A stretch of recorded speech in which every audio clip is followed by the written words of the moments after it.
You're not as grateful as you think you are, and you're doing it all wrong. Everybody knows the benefits of gratitude journaling and mindfulness, but what most people don't talk about is that you need to actually be grateful for the thing you're saying you're grateful for, which is a pretty obvious conclusion, but not many people kind of clock that in their heads. If I look over at a random tree and say, "Oh, I'm grateful for that tree," just to write it off in my little notepad, I'm not actually grateful for the tree. The tree holds no emotional significance to me. So why should I be grateful for it? If the tree just exists. If you actually feel, pause, look at the tree, and if you feel in your heart like this tree is actually making an impact, and maybe it is, maybe the tree's actually, maybe you go past that tree every morning, maybe you sit down in the shade, read a book, and you're grateful, and your life is truly better off than if that tree wasn't there. That's when you should say that you are truly grateful for that tree. Don't get me wrong, gratefulness is super important. There's all these studies showing that it leads to reduced stress, increased motivation, etc., etc.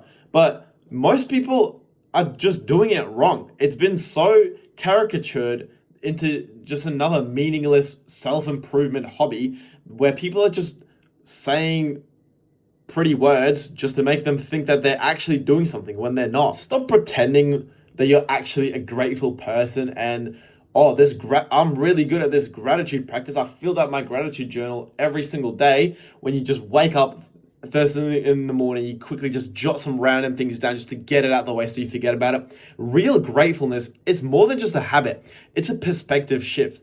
You start seeing the world in a different way. I noticed this with myself when I actually started thinking about what I'm actually grateful for. And this is a change that happens over time. You need to practice gratefulness for days, weeks, even months. And it's not that you start appreciating the little things in life, which is what everyone says.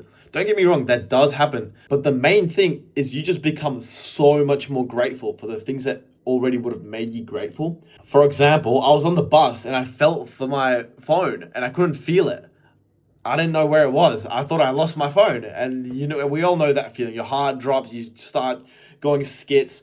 And then I looked at the seat next to me and I saw my phone. And because of my regular gratitude practice, I was able to just feel those emotions so much more intensely. You just feel the energy, the relief. You actually feel it as it's happening. You feel just pure gratefulness and presence and just and appreciation for the world around you and the things that happen to you. Even the bad things in life, you start appreciating them too. Like I left my phone on charge overnight, woke up, phone just didn't charge. God knows why. But because of my gratitude practice, I was able to see the benefits, which is something I usually would have never done. I would have just crashed out, put it on charge, waited for it to charge, and then hopped back on Clash Royale or TikTok or whatever. But because of my gratitude practice, I was able to turn it around into an opportunity for growth and take a little break from my phone, Oh, maybe this is the little reset that I needed.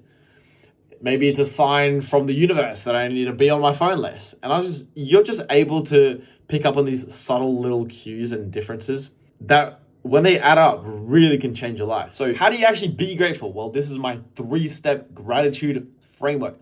First thing in the morning, you wake up, you get outside, you're getting your sunlight as you should be doing already. And I don't want you to think of 10 things you're grateful for. I don't want you to think of even 5 things you're grateful for, but just 3 things. But these things you actually have to be grateful for. And how do you know if you're actually grateful for something?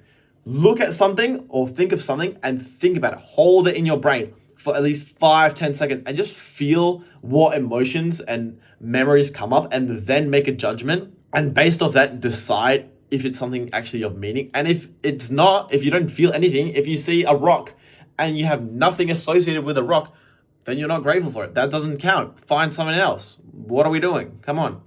And then I want you to do 3 in the midday. In the midday, that's a good reset.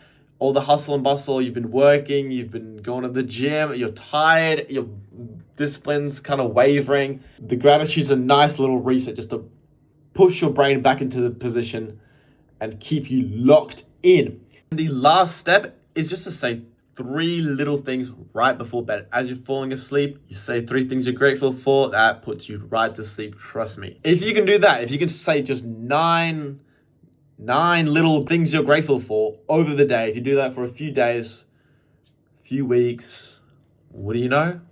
You start appreciating life again. you feel cleaner, you feel holier, you feel nicer to everyone around you.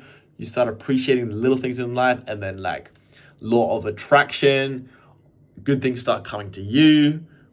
Positive energy, positive vibes, good karma, all those good things. Anyway, that's all from me. See ya.